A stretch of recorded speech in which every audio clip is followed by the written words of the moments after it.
नमस्कार, आदाब दोस्तों। मैं सलाहुद्दीन नवेद रोशन रहे के इस नए अंक में आपका स्वागत करता हूं। दोस्तों, एक बहुत छोटा सा सवाल आज मैं आपसे पूछना चाह रहा हूं और उससे रिलेटेड कुछ चीज़ें आपसे शेयर करना चाह रहा हूं। हो सकता है मेरी बात से कुछ पेरेंट्स नाराज़ हो जाएं, लेकिन अगर वो सोचेंगे और समझेंगे तो वो पाएंगे कि ये सवाल उनकी गलत फहमियों को दूर कर रहा है, जो उनके बच्चे के लिए, उनकी फैमिली के लिए, उनके लिए बहुत फ़ायदेमंद है। उम्मीद है आप इसके मर्म को, इस बात को समझेंगे। दोस्तों, सवाल ये है कि एक बच्चा पिछले कई सालों से थेरेपी ले रहा है। अलग अलग सेंटर, अलग अलग थेरेपिस्ट, अलग अलग तरीक़ों से थेरेपीज़ ले रहा है। माँ पढ़ी लिखी है, फैमिली पढ़ी लिखी है, पर समझदार कितनी है, वो हर तरीके से थेरेपी ले रहे हैं। यानी घर पर खूब मेहनत कर रहे हैं, ऑनलाइन थेरेपी ले रहे हैं, as well as home plan ले रहे हैं, as well as regular therapy session भी अटेंड कर रहे हैं। उसके बावजूद प्रोग्रेस बहुत कम है और ट्रैक पर नहीं है। तो यहाँ पर सवाल उठता है कि जिम्मेदार कौन, किसकी गलती है कि बच्चे का डेवलपमेंट नॉर्मली नहीं हो पा रहा है, तेज़ नहीं हो पा रहा है, प्रॉपर नहीं हो पा रहा है। कौन जिम्मेदार है? तो दोस्तों, यहाँ पर मैं अपने अनुभवों से कुछ चीज़ें आपको बताना चाहता हूँ। क्योंकि बच्चा हमारा है, यानी परिवार का है, आपका है, तो सबसे ज़्यादा जागरूकता, सबसे ज़्यादा अवेयरनेस, सबसे ज़्यादा अलर्टनेस पेरेंट्स में होनी चाहिए। यहाँ पर पहली गलती जो होती है वो ये होती है कि हम ये मान के चलते हैं कि हम सब कुछ जानते हैं। मेरे पास एक अच्छी खासी लिस्ट है ऐसी मदर्स की, ऐसे फादर्स की, जो ये कहते हैं कि हमने तो पिछले 4 साल से हम थेरेपी करा रहे हैं, हमें सब कुछ आता है। अब मैं उनसे एक सवाल ये कहता हूँ कि मैं 30 साल से थेरेपी कर रहा हूँ, पर मुझे भी अभी सब कुछ नहीं आता है। मुझे सब कुछ आता है वाला एटीट्यूड बच्चे के लिए नुकसानदेह होता है। क्यों?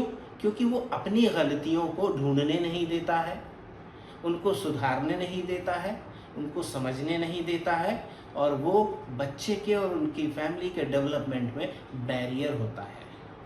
अब ये बात हम स्वीकार करें या ना करें, हम एक्सेप्ट करें या ना करें, ये एक बहुत बड़ी गलती है, चाहे मैं हूँ या कोई और हो। अगर मैं ये मान के चलूँ कि मुझे सब कुछ आता है, तो मेरे सीखने के दरवाजे बंद हो जाएंगे। मैं अपनी गलतियों को नहीं ढूंढूंगा, नहीं समझूंगा, नहीं सुधारूंगा। ठीक यही प्रोसेस पेरेंट्स के साथ होता है, फैमिलीज़ के साथ होता है, और बच्चे का डेवलपमेंट रुक जाता है, या गलत डायरेक्शन में जाता है, या होता ही नहीं है। जो बच्चा एक सामान्य हो सकता था, नहीं हो पाता है। अब आप बताइए जिम्मेदार कौन? दूसरा, अवेयरनेस की कमी, नॉलेज की कमी, स्किल्स की कमी पेरेंट्स में नहीं, थेरेपिस्ट में भी है, हम में भी हो सकती है, क्योंकि हम लोग भी इंसान हैं, थेरेपिस्ट भी इंसान हैं, और इनसे गलतियां होती हैं। और एक 10 महीने का डिप्लोमा करने से, या 3 साल की डिग्री करने से, या 5 साल का कोर्स करने से हम परफेक्ट नहीं हो जाते हैं। थेरेपिस्ट परफेक्ट नहीं हो जाता है, ये वो दावा कर सकता है, लेकिन ऐसा होता नहीं है। और यही वजह है कि अगर पेरेंट्स एक थेरेपिस्ट को फॉलो करने लगते हैं, और अगर वो बायस्ड है, तो ये मान के चलिए कि आपके बच्चे का डेवलपमेंट खतरे में है। हो सकता है वो एरिया ग्रो कर रहा हो सकता है वो स्पीच, अगर थेरेपिस्ट के पास जा रहा हो तो स्पीच थेरेपी में ग्रोथ कर रहा हो, वो बोल रहा हो, समझ रहा हो, लेकिन होलिस्टिक डेवलपमेंट शायद अभी भी रिस्क में हो सकता है। मैं ये नहीं कह रहा हूँ कि होगा ही, हो सकता है। क्यों? क्योंकि स्पीच थेरेपिस्ट स्पीच पे ध्यान करेगा, ऑक्यूपेशनल थेरेपिस्ट सेंसरी इश्यूज पे फोकस करेगा, कॉग्निटिव डेवलपमेंट उनकी थेरेपी से भी होगा, बट होलिस्टिक डेवलपमेंट नहीं हो पाता है। बहुत रेयर केसेस में, जहां बच्चों में बहुत ही कम इश्यूज होते हैं, यानी कि नहीं के बराबर इश्यूज होते हैं, वहां पर बच्चा ऑटोमेटिकली, जैसे ही उसकी प्रॉब्लम, सेंसरी इश्यूज या लैंग्वेज इश्यूज दूर होते हैं, वो ट्रैक पर आ जाता है और अपने एनवायरनमेंट की बदौलत ग्रोथ करने लगता है। उसकी एज कम होती है, उसका एनवायरनमेंट बहुत अच्छा होता है, उसकी पेरेंटिंग बहुत अच्छी होती है, तो वो ग्रोथ कर जाता है। तो जब ऐसा होता है तो ये मान के चलिए कि उस फैमिली और उस बच्चे की किस्मत बहुत अच्छी थी।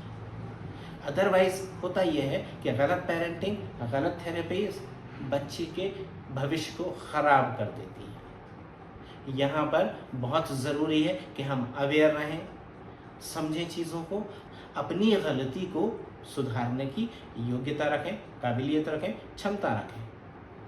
और जब हम ऐसा कर पाते हैं तो हम अपनी गलतियों को सुधार पाते हैं, हम अपनी पिछली गलतियों से सीख सकते हैं, आगे का प्लान बेहतर बना सकते हैं।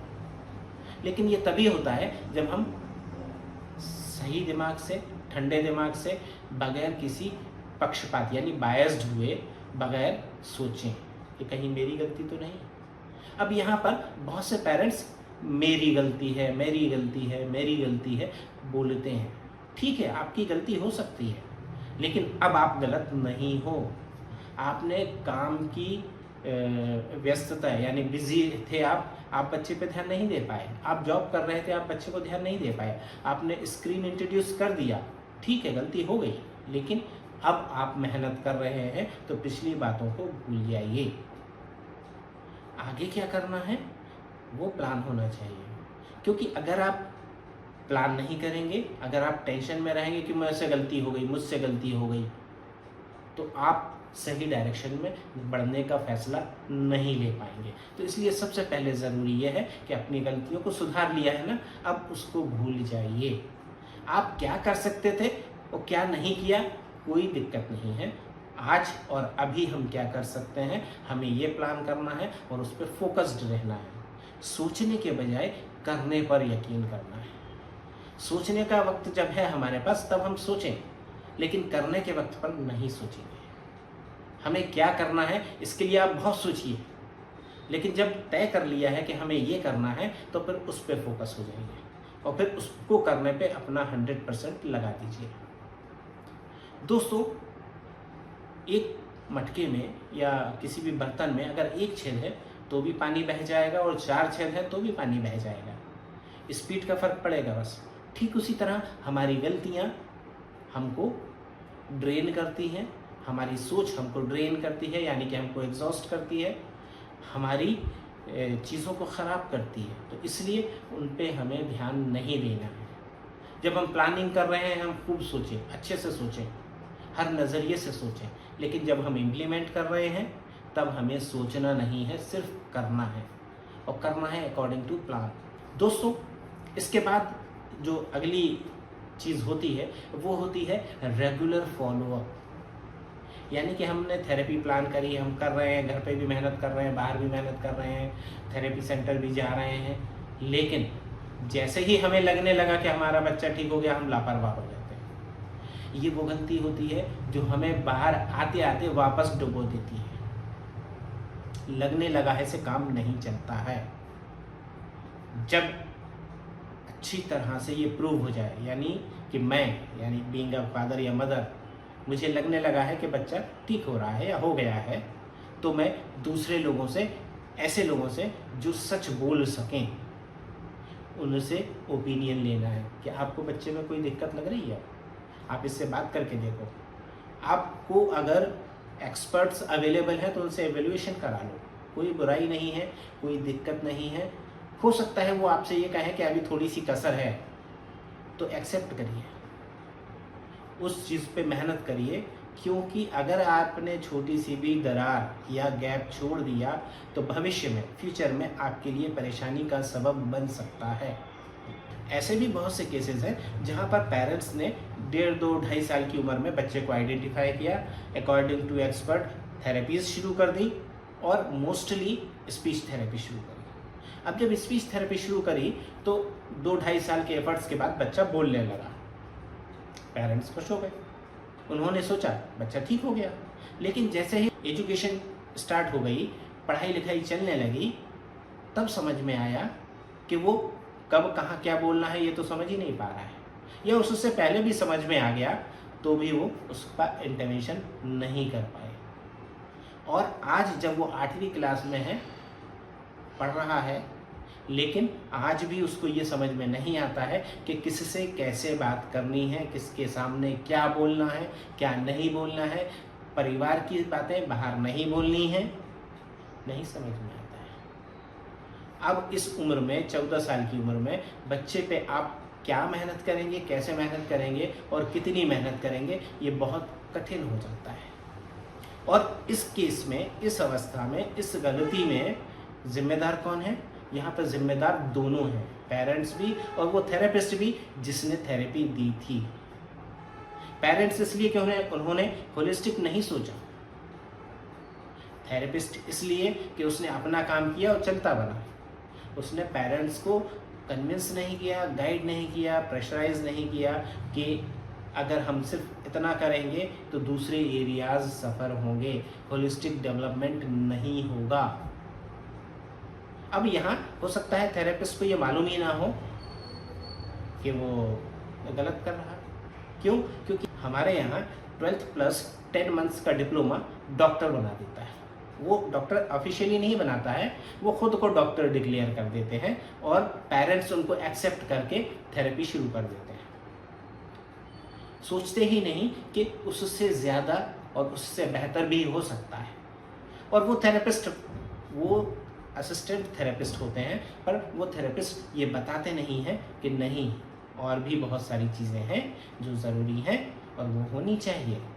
वो सिर्फ उतनी ही बताते हैं जितनी उनके पास होती हैं या जितने उनके अंडर में होती हैं। और यहाँ पे नुकसान पेरेंट्स का होता है, बच्चे का होता है, और ये ऐसा नुकसान होता है जिसकी भरपाई हम नहीं कर सकते। दोस्तों, उम्मीद है आप हमारे कंसर्न को समझ रहे होंगे और इससे फ़ायदा उठाएंगे। अगर आपने अभी तक हमारा चैनल सब्सक्राइब नहीं किया है तो कृपया सब्सक्राइब करें, लाइक करें, शेयर करें ताकि हम हर उस फैमिली तक पहुंच सकें जिसको हमारी ज़रूरत हो सकती है। आप देखते रहिए रोशन रहें। मुझे दीजिए इजाज़त। नमस्कार, जय हिंद।